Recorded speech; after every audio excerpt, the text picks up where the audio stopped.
بابا فرید گنج شکر رحمت اللہ تعالی علیہ کی والدہ مصلی نیچے پڑیا رکھ دیتی تھی شکر کی، بیٹے کو شکر پسند، روز شکر کی پڑیا رکھ دیتی، پتر نماز پڑھے گا اللہ تجھے شکر دے گا، وہ مصلی اٹھاتا بیٹا تو نیچے شکر کی پڑیا ہو۔ امام غزالی نے لکھا ہے کہ ہر عمل پہلے ریا ہوتا ہے، پھر عادت بنتی ہے، پھر عبادت نہیں ہے۔ اور یہ جدید سوشیالوجی کے اندر، جدید معاشرت کے اندر اور جدید نفسیات کے اندر اس بات کو قبول کیا گیا کہ ہر عمل پہلے دکھاوا ہوتا ہے، پھر اس کے بعد عادت بن جاتی ہے، پھر اس کے بعد وہ عبادت بنتی ہے۔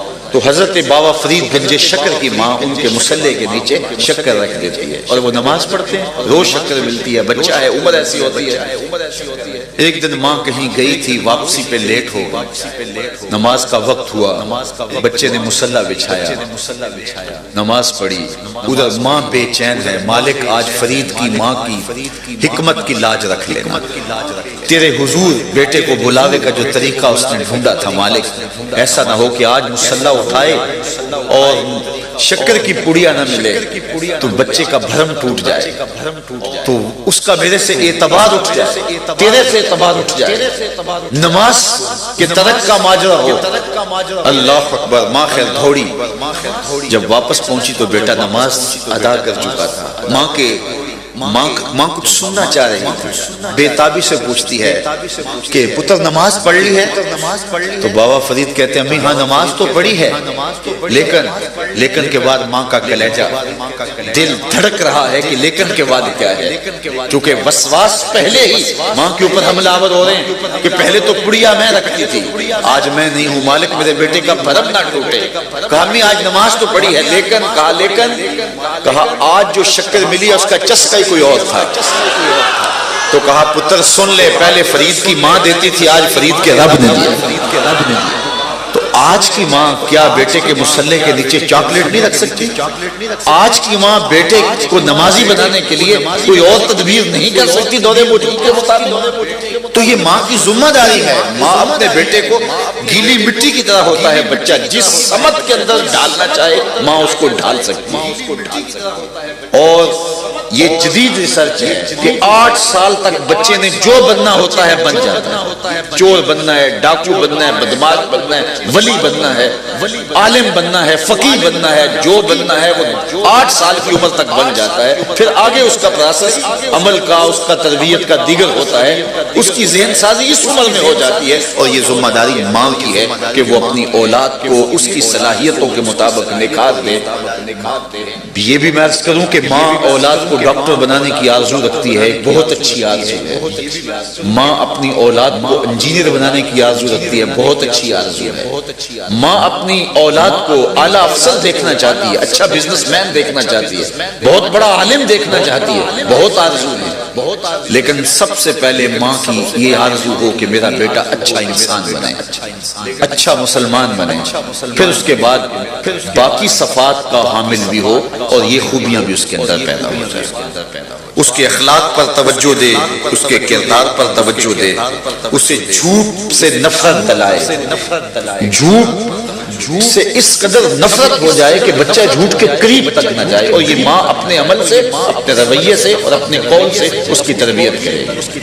آپ جانتے ہیں حضور غوث اعظم کی ماں نے حضرت غوث اعظم کے جبے میں 40 درہم سی دیے تھے، اور جب وہ ڈاکو لوٹنے لگے تو گزرتے ہوئے ایک ڈاکو نے پوچھا تیرے پاس بھی کچھ ہے؟ کہا ہاں 40 درہم میرے پاس۔ تو وہ حیرت زدہ ہو گیا، کبھی چوروں کو بھی پیسے بتائے جاتے ہیں؟ تو پھر سردار کے سامنے پیش کیا کہ اس کی تلاشی لی ہے، 40 درہم نکلے ہیں۔ تو کہا بیٹا چوروں سے تو مال چھپایا جاتا ہے، ڈاکوؤں سے تم بتا رہے ہو؟ کہا میری ماں نے کہا تھا جھوٹ نہیں بولنا، اور اس نے مجھے پوچھا تھا تیرے پاس کچھ ہے، تو میں کیسے ماں کا بھرم توڑتا؟ تو اس ڈاکو بلکہ اس پورے قافلے کی توبہ کا سبب اور ذریعہ بنا کہ جب یہ ماں سے کیا گیا عہد نہیں توڑتا تو ہم رب سے کیے گئے عہد کو توڑ رہے ہیں۔ تو یہ ماں کی ذمہ داری ہوتی ہے کہ اولاد کے سینے میں،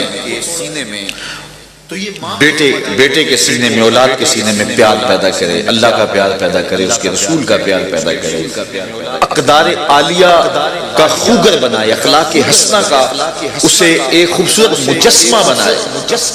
اللہ اکبر۔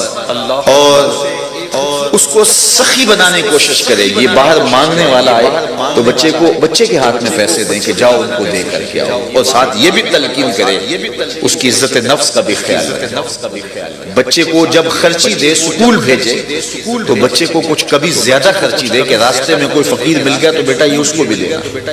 بیٹے کو یہ بتائے کہ تمہارے ساتھ کوئی بچہ غریب ہو, پڑھتا ہو اور تم محسوس کرو تو چپکے سے عزت نفس سے اس کی مدد کرو. تو اس کا نتیجہ یہ ہوگا کہ آپ کا بچہ ایک اچھے اور صالح سانچے کے اندر ڈھلے گا اور اس کی اچھی تربیت ہوگی. اور یہ ماں باپ کی ذمہ داری ہے کہ ان کو ایک اچھا انسان بنائے, وہ صالح وجود کی صورت کے اندر ابھرے اور پاکیزہ وجود کے ساتھ آگے بڑھیں اور ان کی اچھی تربیت ہو اور ان کا اچھا مزاج بنے.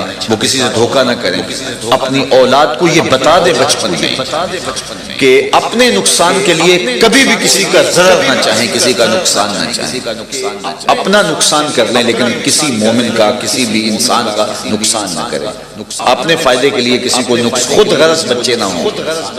بچے ایثار کا جذبہ رکھنے والے ہوں, قربانی کا جذبہ رکھیں. اچھی قوم تبھی بنے گی. یہ ہماری ذمہ داری ہے اور یہ ماں نے کرنا تھا. ماں کے بعد باپ کا مرتبہ آتا ہے, اس کے بعد پھر معلم کی گود میں بچہ جاتا ہے, معلمہ کی گود میں بچی جاتی ہے, اس کے بعد پھر معاشرے کے ہاتھوں میں بچہ جاتا ہے.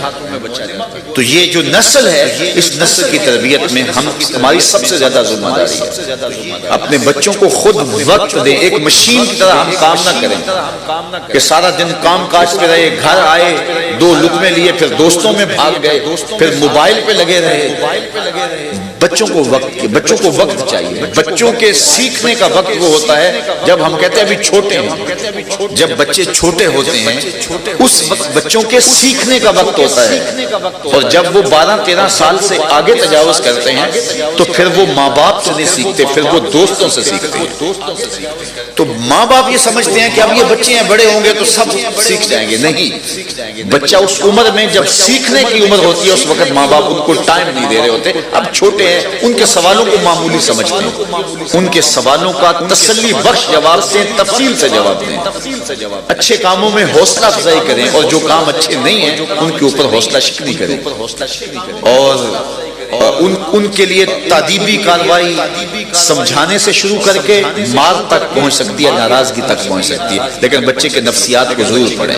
بعض بچے مار سے چڑھتے ہیں اور ان کو تھوڑا سا سمجھا لیا جائے, وقت دے لیا جائے تو اس سے فائدہ ہوتا ہے. اور طریقہ کار یہی ہے کہ سمجھانے سے جو ہے وہ آسانی پیدا ہوتی ہے, اور سمجھانے سے بچے سمجھتے ہیں. ان کو باقاعدہ وقت دیا جائے, بار بار اس چیز کی, جس چیز سے آپ روکتے ہیں اس کے نقصان گنوائیں, اور اس کے متبادل جو آپ دے رہے ہیں اس کا فائدہ اسے بتائیں. اور بچہ بچپن میں بالکل سیکھتا ہے. اس کے بعد جب وہ جوانی میں چلا جاتا ہے تو پھر وہ اپنے دوستوں سے سیکھتا ہے. پھر ماں باپ کو شکایت ہوتی ہے ہمارے پاس بیٹھنا بھی گوارا نہیں کرتا, لیکن جب وہ تمہارے پاس بیٹھنے والا تھا اس وقت تم نے نہیں بٹھایا, اس وقت تم نے گوارا نہیں کیا, بچہ سمجھ کے ترک کر دیا. آج اس کی باری ہے, کل تمہاری باری تھی. تو اپنی اولاد کو سمجھاؤ, وقت دو اور ان کے معاملات کو غور کرو. جب بچہ بولنے لگے تو سب سے پہلے اس کی زبان پہ لا الہ الا اللہ جاری کرو, اور پھر محمد رسول اللہ صلی اللہ علیہ وآلہ وسلم. اس کے بعد پھر ابا امی جو بھی آپ سکھانا چاہتے ہیں وہ اس کے بعد اس کو سکھاؤ. یعنی سب سے پہلے سنے تو اللہ کا نام, سب سے پہلے بولے, زبان کی گرہ کھولے تو رب کا نام پکارے, اس کے بعد پھر آگے بولنا. لفظ اللہ سب سے پہلے سکھاؤ, پھر لا الہ الا اللہ سکھاؤ, پھر محمد رسول اللہ سکھاؤ, پھر اس کے بعد اگلا سفر شروع ہوگا. بولنے لگے تو اس کو یہ سکھاؤ. اس کے لباس پہ غور کرو.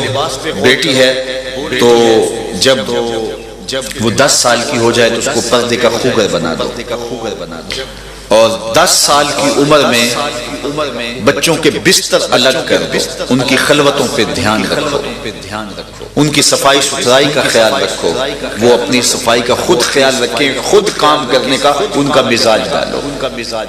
بعض کا گھروں میں نوکر چاکر کافی ہوتے ہیں اور بچوں کو عادت نہیں ہوتی کہ وہ اپنا کام خود کریں. اس وقت دنیا میں سب سے زیادہ جو تحقیق ہو رہی ہے وہ ٹائم مینجمنٹ پہ ہو رہی ہے, سب سے زیادہ, چونکہ لوگوں کے پاس وقت تھوڑا ہے کام کاج بہت پھیل گئے. تو اس نقطے پہ یہ وہ متفق ہوئے ہیں کہ انسان جب اپنے کام خود اپنے ہاتھ سے کرتا ہے تو وقت بھی کم لگتا ہے. اور میرے اور آپ کے آقا و مولا کی سنت بھی یہی ہے, حضور اپنے ہاتھ سے اپنے کام فرمایا کرتے تھے. تو یہ بچپن میں بچوں کو گھر میں 100 نوکر بھی ہوں لیکن گھر میں بچوں کو اپنے ہاتھ سے کام کرنے کی ترغیب دی جائے. اس سے بچوں کے اندر جو ہے وہ خود اعتمادی بھی پیدا ہوتی ہے اور اپنے کام کرنے سے وقت بھی بچتا ہے, اور اس سے اور بھی بہت سارے فوائد بچوں کو حاصل ہوتے ہیں. 10 سال کا بچہ نماز نہ پڑھے تو اس کو تھوڑی سی سرزنش کرنے میں بھی کوئی حرج نہیں. ویسے تو نماز فرض ہوگی اس کے اوپر جب وہ بالغ ہوگا. بلوغت سے قبل اس کو عادی بنانے کے لیے پابند کیا جاتا ہے تاکہ بلوغت کے بعد اس کی کوئی نماز قضا نہ ہو.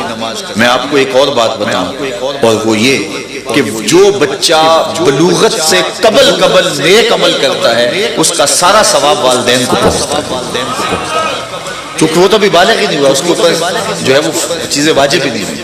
تو اس کا ثواب, یہ چھوٹے چھوٹے بچے روزے رکھتے ہیں تو پھول کی طرح کملا جاتے ہیں شام کو, لیکن ان کو مائیں بعض وقت کہتی ہیں کہ بچے کوئی نہیں تم 2 رکھ لو ایک دن میں, تو بچے پھر بھی کہتے ہیں نہیں ہم روزہ نبھائیں گے, تو شام تک وہ روزہ رکھتے ہیں.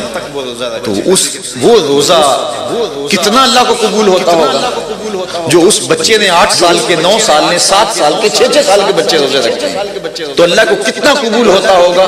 محنت اس نے کی, مشقت اس نے کی, لیکن اس کا ثواب والدین کو نصیب ہوا.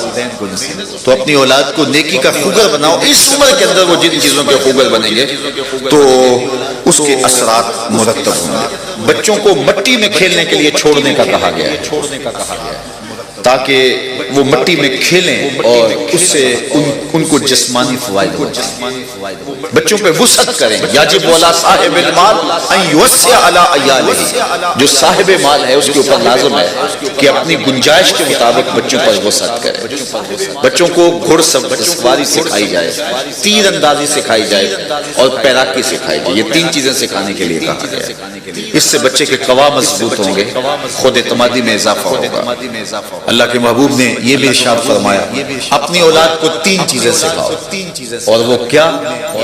حب نبیکم, اپنے نبی کا پیار سکھاؤ, وحب اہل بیتہ, اور اہل بیت رسول کا پیار سکھاؤ, وقراءۃ القرآن, اللہ اکبر, اور قرآن مجید کا پڑھنا سکھاؤ. یہ 3 چیزیں اپنی اولاد کو سکھاؤ. یہ والدین کی بطور مسلم والد ذمہ داری ہے کہ وہ اپنی اولاد کو یہ 3 چیزیں سکھا کے جائیں. آپ کہیں گے کہ حضور کا پیار کیسے سکھائیں؟ پیار کیا جاتا ہے, کیا تو نہیں جاتا, سکھایا تو نہیں جاتا, وہ تو ہو جاتا ہے. تو کس طرح اپنی اولاد کو حضور کا پیار سکھائیں؟ تو حضور کا پیار اولاد کے سینے میں ڈالنے کے لیے علامہ اقبال علیہ رحمہ نے ایک سے نکاتی فارمولہ دیا ہے, اس کو غور سے سن لیجیے. 3 کام کریں گے تو اولاد کے سینے میں حضور کے پیار کی نشت ہوگی. سب سے پہلا کام, اپنی اولاد کو کثرت کے ساتھ حضور پہ درود پڑھنا سکھاؤ. اس کا لازمی نتیجہ یہ ہوگا کہ ان کے سینے میں حضور کا پیار پیدا ہوگا. درود ویسے بھی مخفی صلاحیتوں کو اجالتا ہے, اور جو میسر صلاحیتیں ہیں ان کو مزید جلا بخشتا ہے. وہ بچہ جو درود پڑھتا ہے اور وہ بچہ جو درود نہیں پڑھتا, دونوں کی ذہنی استعداد میں فرق ہوگا. اور یہ بات بھی ذہن میں رکھیے گا کہ عصمت اور تقدس کے جوہر کی حفاظت درود پڑھنے سے ہوتی ہے. اگر آپ چاہتے ہیں کہ ہماری اولادیں جوانی میں پہنچنے کے بعد پاک دامن رہیں تو انہیں بچپن سے درود کی تصویر, اس کا لازمی نتیجہ یہ ہوگا کہ وہ تقدس مآب رہیں. اگر آپ کی اولاد میں اکھڑ پن زیادہ ہے, چڑچڑا پن زیادہ ہے, الجھنا ان کا مزاج بنا ہوا ہے, تو پھر کیا کرو, ان کو کثرت سے درود پڑھنا سکھاؤ. ان کی طبیعتوں میں لطافت پیدا ہوتی ہے. یہ درود کی برکت ہے. اللہ اکبر. اگر آپ چاہتے ہیں کہ آپ کی اولاد کا لہجہ میٹھا ہو جائے, ان کی بولی خوبصورت ہو جائے, تو اس کی دوائی بھی درود ہے. کسی نے اقبال سے پوچھا کہ تیرے لہجے میں جمال کہاں سے آیا، حسن کہاں سے آیا؟ اہل نقد غالب کو اقبال سے بڑا شاعر مانا، لیکن جو عزت اقبال کو ملی، قبولیت عامہ اقبال کو ملی، وہ غالب کا مقدر نہیں بن سکتی۔ تو کسی نے یہ بات اقبال سے پوچھی کہ تیرے لہجے میں تقدس کہاں سے آیا، پاکیزگی کہاں سے آئی، مٹھاس اور شہد کہاں سے آیا؟ اس نے کہا میں نے 1.25 کروڑ مرتبہ حضور پہ درود پڑھا تھا، میں تنہا کمال سخن کو نہ پہنچا، میرے شعر ہیں اور تاثیر ہے۔ تو اگر اولاد کو درود پڑھاؤ گے تو ان کے سینے میں حضور کا پیار پیدا ہوگا۔ سب سے بڑا فائدہ درود کا کیا ہے؟ سنیے، میرے اور آپ کے آقا مولا نے فرمایا قیامت کے دن میرے سب سے قریب وہ ہوگا جو سب سے زیادہ میرے اوپر درود پڑھنے والا ہے۔ تو میں اور آپ کیوں نہیں چاہیں گے کہ ہماری اولادیں حضور کے قریب ہوں؟ تو کثرت کے ساتھ اپنی اولاد کے سینے میں حضور کا پیار ڈالنے کے لیے انہیں درود پڑھنے کی تلقین کیجیے۔ دوسری بات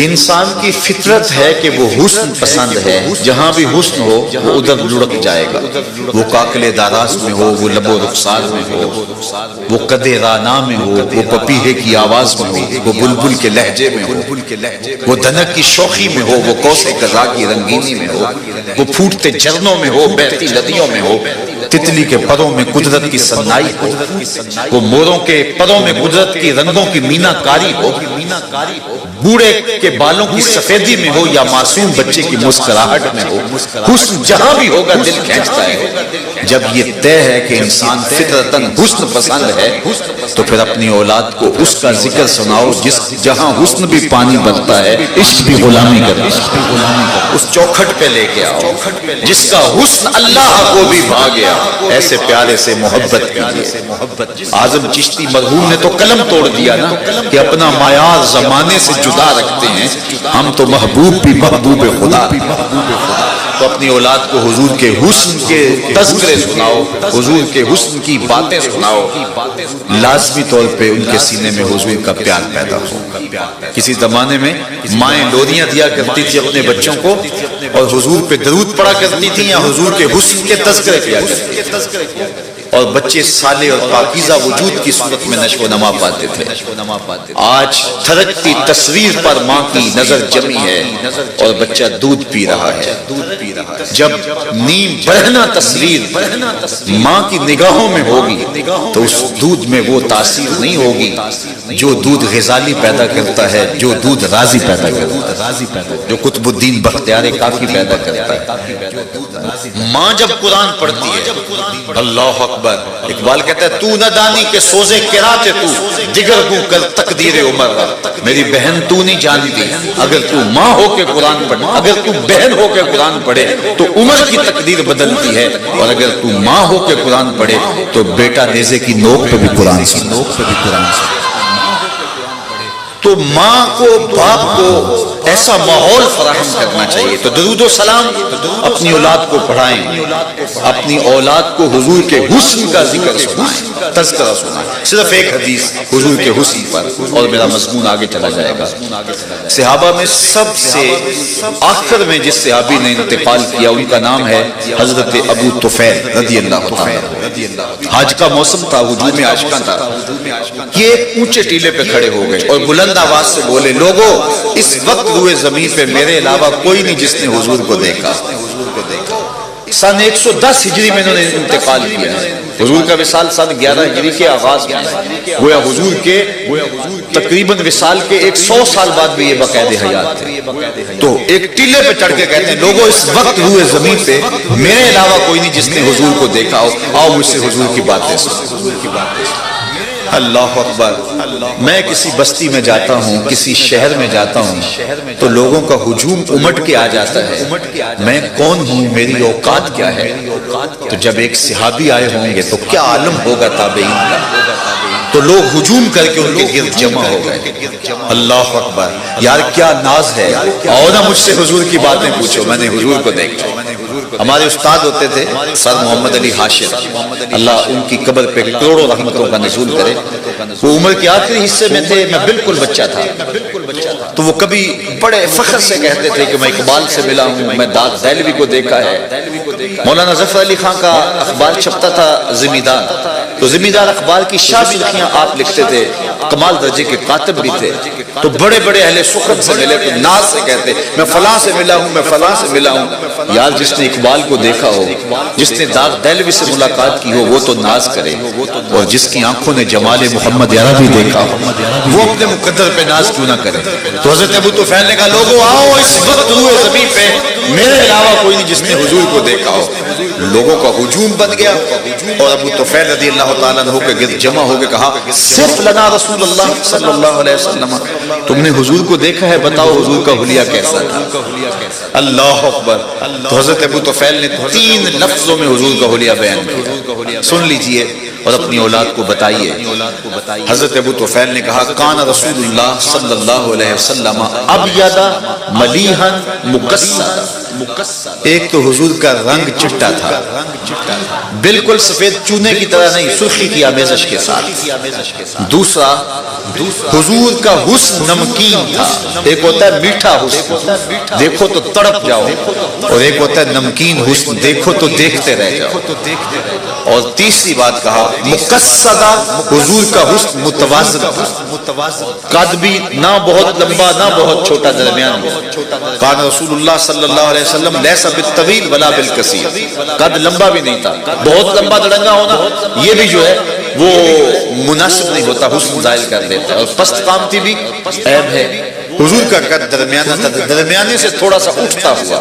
لیکن آپ کو یہ بات بتاؤں کہ صحابہ میں لمبے لمبے صحابہ بھی موجود تھے، لیکن جب حضور تشریف لاتے قد حضور کا لمبا نہیں تھا، لیکن اذا جامع الناس غمرهم، جب حضور آتے چھا جاتے، حضور کے کندھے سروں سے اونچے دکھائی دیتے۔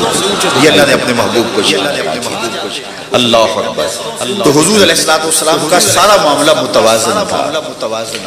تو حضور کا حسن اپنی اولاد کو سکھائیں، یہ 3 لفظ یاد کر لیں، کان رسول اللہ صلی اللہ علیہ وسلم ابیض ملیحا مقصدا، اور اگر عربی میں یاد نہیں ہوتا تو مہر علی شاہ نے تو کم ہی سوکھا کر دیا، مکھ چند بدر شاہ شانی ہے، متھے چمک دی لاڑ نورانی، کالی زلف مستانی ہے، مخمور رکھی ہیں مل۔ اللہ اکبر۔ تو اپنی اولاد کو حضور کا حسن بتاؤ، ان کے سینے میں حضور کا پیار پیدا ہو۔ تیسری بات، اپنی اولاد کو حضور کی سیرت سکھاؤ، سیرت، اپنی اولاد کو حضور کی سیرت سکھاؤ گے تو ان کے سینے میں حضور کا پیار پیدا ہوگا، صاحب سیرت کی محبت پیدا ہوگی۔ کائنات میں لوگوں کی بڑی بڑی اچھی عادات رہی ہیں، لیکن جو سیرت کا حسن یہاں نظر آتا ہے آپ کو کہیں نظر نہیں آئے گا۔ اللہ اکبر۔ میرے حضور کی صورت جیسی صورت کسی کی نہیں، میرے حضور کی سیرت جیسی سیرت کسی کی نہیں۔ جس پہلو میں بھی دیکھو بے مثال نظر آتے ہیں، بے مثل نظر آتے ہیں۔ اور میں اپنے دوستوں کو کہا کرتا ہوں کہ آپ ہفتے میں 1 دن تو ضرور رکھیں، روزانہ ایک کھانا اگر ہو جائے بچوں کے ساتھ تو بہت اچھا، نہیں تو ہفتے کے دن ایک تفصیلی وقت ضرور بچوں کے ساتھ رکھ لیں۔ کھانے سے قبل آپ کچھ لمحوں کے لیے درود شریف پڑھیں، پھر حضور کے حسن میں سے کسی ایک عضو کا حسن بیان کر دیں۔ شمائل پر مشتمل کتابیں مارکیٹ میں دستیاب ہیں، پھر حضور کی سیرت کا ایک واقعہ سنائیں، بالکل چھوٹے بچے سے لے کر کے بڑے بچے تک پاس اپنے بٹھائیں۔ آپ ہفتوں اشروں کے اندر دیکھیں گے اولاد کی عادات کے اندر حسن پیدا ہونا شروع ہو جائے گا اور حضور کی محبت پیدا ہونا شروع ہو جائے گا۔ تو یہ ذمہ داری ہے ماں باپ کی کہ اولاد کے سینے میں حضور کا پیار پیدا کرنے کی کوشش کرے۔ دوسری بات میرے حضور نے فرمائی کہ اپنی اولاد کو اہل بیت رسول کا پیار سکھاؤ۔ اللہ کے محبوب نے فرمایا اللہ سے پیار کرو، وہ تمہیں رزق دیتا ہے، طرح طرح کی غذائیں دیتا ہے۔ مجھ سے پیار کرو کہ میں اس کا محبوب ہوں۔ اللہ اکبر۔ اور میری اہل بیت سے پیار میری وجہ سے، تو اہل بیت کے فضائل مناقب اگر اولاد کے سامنے رکھے جائیں تو ان کے سینے میں حضور کا پیار پیدا ہوگا۔ اور تیسری بات قرات القرآن، قرآن مجید کی تلاوت اپنی اولاد کو سکھاؤ، اہتمام کے ساتھ تم کو قرآن مجید اچھا پڑھنے کا عادی بناؤ۔ خوبصورت قرآن مجید پڑھنے کا مزاج ان کے اندر پیدا ہو۔ بحیثیت مسلم قوم ہم آگے بڑھیں گے اگر قرآن سے جڑیں گے۔ مجھے خوشی ہوئی، مجھے دوستوں نے بتایا کہ ترکی کے اندر اس وقت اس پر بہت زیادہ توجہ دی جا رہی ہے کہ نئی نسل کو قرآن خوانی اور قرآن کی تلاوت کے مزاج میں ڈالا جا رہا ہے۔ کاش کہ ہمیں بھی کوئی ایسے صالح حکمران نصیب ہوں جن کی ترجیحات جو ہے وہ اللہ اور اس کے دیے ہوئے دین کے، اس اللہ کے لائے ہوئے دیے ہوئے دین کو غالب کرنا ہو، تو پھر اس طرح کے منصوبے ذہن میں آتے ہیں، ان کو ترتیب دیا جاتا ہے اور قوم سازی کی جاتی ہے۔ ہم قوم نہیں ہیں، ہم ایک ہجوم ہیں، اور ہجوم بھی بے ہنگم آوارہ ہو، جس کی کوئی منزل نہ ہو، کوئی ادھر رخ اٹھا کے چل رہا ہے، کوئی ادھر منہ اٹھا کے چل رہا ہے۔ وہ کیا کسی نے کہا تھا، دیوار کیا گری میرے کچے مکان کی، لوگوں نے میرے گھر میں رستے بنائے۔ ایک بے ہنگم ہجوم ہے ہم، کاش کہ ایک قوم بن جائیں۔ اور قرآن درماندہ قوم کو کھڑا کرنے والی کتاب ہے۔ حضرت عمر رضی اللہ تعالیٰ عنہ ارض تہامہ کے قریب سے گزرے تو بچوں کی طرح بلک بلک کے رو پڑے، تو کسی نے کہا عمر 23 لاکھ مربع میل کی حکمرانی اور بچوں کی طرح رو رہے ہو؟ کہا کہ یہی عمر تھا اور یہی ارض تہامہ تھی۔ میرے باپ خطاب نے 5 اونٹ دیے تھے، ان کو لائن میں کھڑا کرو، ایک قطار میں کھڑا کرو، میں آگے والا سیدھا کرتا تھا، پیچھے والا ٹیڑھا ہو جاتا تھا، پیچھے والا ٹیڑھا کرتا تھا، آگے سیدھا کرتا تھا، آگے والا ٹیڑھا ہو جاتا تھا، بھاگ دوڑ کے دونوں کو سیدھا کرتا، درمیان والا ٹیڑھا ہو جاتا۔ میرے باپ نے مجھے بڑا مارا، ایک عرب کے بیٹے ہو کہ تم سے 5 اونٹ کھڑے نہیں ہوتے؟ کہا ایک وقت عمر پہ وہ تھا کہ 5 اونٹ قطار میں نہیں لگتے تھے، اور آج 23 لاکھ مربع میل کی حکمرانی ہے، شرق سے لے کر غرب تک سارے انسان بھی ایک قطار میں کھڑے ہیں۔ یہ محمد عربی کے جوڑوں کا صدقہ نہیں ہے، تو کہاں سٹ کے کہاں چلے گئے؟ تو یہ قرآن ہمیں زندگی دے گا، اس قرآن کی تلاوت معمول زندگی بنا لو۔ آپ کے گھروں میں صبح کا آغاز قرآن مجید کی قرات سے ہو، تمہارے گھر سے قرآن نکلا تو در بدر دھکے کھانا مقدر ہوا۔ آؤ قرآن کے ساتھ جڑو، قرآن کے ساتھ جڑو۔ جب گھروں میں صبح کا آغاز قرآن مجید کی قرات سے ہوتا تھا، تلاوت سے ہوتا تھا، تو گھروں میں کوئی بدبو نہیں آتی تھی، کوئی سایہ نہیں آتا تھا، کیونکہ رب کے قرآن کا سایہ ہوتا تھا گھروں پر۔ فرشتے آیا کرتے تھے، بدروحیں نہیں آیا کرتی تھی، ٹونا نہیں ہوتا تھا، جادو نہیں ہوتا تھا، آسیب نہیں ہوتا تھا، بری چیزوں کا سایہ نہیں ہوتا تھا، بلکہ رب کی رحمتوں کا سایہ ہوتا تھا۔ آج ہمارے گھروں میں قرآن ہی نہیں کھلتے، ساری رات ہمارے گھروں کے اندر جو ہے وہ چینل چل رہے ہوتے ہیں اور ان کے اوپر رقص ابلیس جاری ہوتا ہے، اور یہ سوشل میڈیا نے تو قیامت ڈھا دی۔ نوجوان نسل ہم نے صاحب سمجھا گھر کا دروازہ بند کر دیا، اب ہماری نسل محفوظ ہو گئی، لیکن گھر کے بند کمرے کے اندر نوجوان نسل کہاں بھٹک رہی ہے، شیطان کہاں تک ہمارے بستر میں گھس گیا ہے۔ کبھی ہم نے اس پر بھی جو ہے وہ غور کیا؟ اس گھر کو آگ لگ گئی گھر کے چراغ سے، ہم اجڑ کے رہ گئے، اخلاق کی قدریں پامال ہو گئی، آنکھوں کی شرم اڑ گئی، سینے کا حیا باقی نہ رہا، اور نئی نسل ایک آوارہ نسل اور ایک جو ہے وہ خود غرض نسل بنتی جا رہی ہے۔ اس سوشل میڈیا نے نئی نسل کو سوشل نہیں رہنے دیا، ان کی زندگی کا سارا حسن، تقدس اور ان کا حیا جو ہے وہ ضائع کر دیا ہے۔ ہم ایک ویلنٹائن ڈے رسم کو روتے تھے، لیکن آج تو روزانہ ویلنٹائن ڈے ہمارے گھر کے اندر ہے، اور اس سوشل میڈیا نے اس نئی نسل کا بیڑا غرق کر کے رکھ دیا۔ بلکہ اقبال نے کتنا دور آشنا شخص تھا، دور اندیش شخص تھا، اس زمانے میں کہا تھا نوجوان تو نوجوان از حیا بیگانہ پیرانے کہوں، نوجوانہ چوزنا مشغول تن از حیا بیگانہ پیرانے کہوں، دخترانے او بچشم خود اسیر، شوخ چشمو شوخ گیرو خود دگیر، ساختہ پرداختہ دل باختہ ابروہاں مثل دو تیرے آستے۔ اس زمانے میں کہا تھا کہ جوان تو جوان رہے، بوڑھوں کا حیا بھی باقی رہے۔ آج ہم کہاں کھڑے ہیں، کس جگہ پہ موجود ہیں؟ مجھے اور آپ کو اپنے اندر اتر کر کے ضرور دیکھنا ہوگا۔ ہمارے گھروں سے قرآن نکل گیا، پہلے قرآن صرف کتاب تلاوت رہ گئی تھی، اب کتاب تلاوت بھی نہیں رہ گئی، کتاب زیارت رہ گئی، صرف تاب پہ رکھا ہوا ہے۔ جب بوڑھے کی روح اٹک گئی، اقبال کہتا ہے بندے صوفی و ملا اسیری حیات از حکمت قرآن نگیری با یاتش ترا کار جزی نیز از یاسین او آسان بمیری. تو جاہل صوفی اور گاہل ملا کے ایسے بندے میں پھنسا کہ تو نے قرآن سے زندگی تلاش نہیں کی. قرآن کی آیتوں سے تجھے صرف اتنا سروکار ہے، جب تیرے بوڑھے کی روح اٹک گئی تو سورہ یاسین لے کے بیٹھ گیا کہ میں اس کی تلاوت کروں اور اس کی روح جلدی پرواز کر جائے. اقبال کہتا ہے شاید اس سے تو فائدہ ہوا، ضرور فائدہ ہوا، لیکن مجھے افسوس یہ ہے کہ اس قرآن سے بھی تو نے مرنا ہی سیکھا، کاش اس قرآن سے جینا سیکھ لیا. یہ حیات بخش کتاب ہے، زندگی آفرین کتاب ہے، اس سے بھی تو نے مرنے کی راہ تلاش کی، جینے کا راستہ بھی ڈھونڈا ہوتا. آپ کتاب زندہ قرآن حکیم حکمت اولا یزالستو قدیم، یہ زندہ کتاب ہے، آج بھی اتنے ہی فیض بانٹ رہی ہے جتنے پہلے بانٹ رہی تھی. بلکہ اقبال نے ایک جگہ تو کتنے پرجوش انداز میں کہا فاش می گوئم آنکھ در دل مزمرست کی کتابیں نیز چیزیں دیگر. اقبال کہتا ہے میں کھل کے نہ کہہ دوں جو میرے سینے میں پوشیدہ ہے یہ کتاب نہیں، یہ کوئی اور ہی ہے، یہ زندگیاں بدل دیتی ہے. لیکن ہمارے گھروں سے قرآن نکل گیا، بابے آ گئے. ہمارے گھروں سے قرآن نکل گیا، سوشل میڈیا آ گیا. ہمارے گھروں سے قرآن نکل گیا اور 36 رنگوں کے چینل آ گئے. ایک بندہ کہتا ہے میں یہ خبر دیکھی. میاں تو نے کب دیکھی؟ کہا رات مجھے نیند نہیں آ رہی تھی، میں نے چینل کھولا، یہ خبر چل رہی تھی، بریکنگ نیوز چل رہی تھی. میں نے کہا رات نیند نہیں آ رہی تھی، کاش تو نے اٹھ کے قرآن کھول لیا ہوتا. فرمائے راتوں کی تنہائیوں میں اٹھ کے قرآن پڑھو اور قرآن پڑھتے ہوئے رویا کرو. فَإِن لَمْ تَبْكُوا فَتَبَاكُوا، اگر رونا نہ آئے تو رونے کی کوشش کیا. حضرت داتا گنج بخش علی حجویری کشف الماجود میں لکھتے ہیں کسی مرید نے آپ سے پوچھا حضرت اگر رونے کی کوشش کریں پھر بھی رونا نہ آئے، فرمایا پھر مقدر پہ رویا کرو. اتنے بدبخت ہو گئے ہو کہ رونا چاہتے ہو آنکھیں پھر بھی آنسوں کا خراج نہیں دیتی.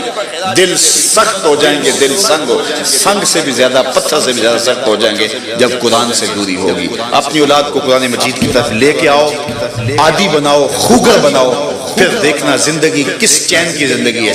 یہ معاشرہ جہنم بنا ہوا ہے. ہم ایک دوسرے کو نوچ رہے ہیں. شریکہ برادری جو کہ رحمت کا سبب تھا، راحت کا ذریعہ تھا، وہ ایک عجیب رنگ بن گیا. بھائی بھائی کا گلا کاٹ رہا ہے، بہن بھائی الجھ رہے ہیں، خاندان الجھ رہے ہیں، ہمسایہ ہمسائے سے لڑ رہے ہیں، رشتہ داریاں ایک شر کا سبب بنی ہوئی ہیں. اور میاں قرآن سے دور ہو گئے، اس لیے سب کچھ ہوا ہے. گھر کی آگ بجھی تو کچھ سامان بچا تھا جلنے سے، سو وہ بھی ان کے ہاتھ لگا جو آگ بجھانے آئے تھے. یہ آگ کیسے بجھے گی؟ یہ خود غرضی کی آگ، یہ نفرتوں کے علاوہ کیسے بجھیں گے؟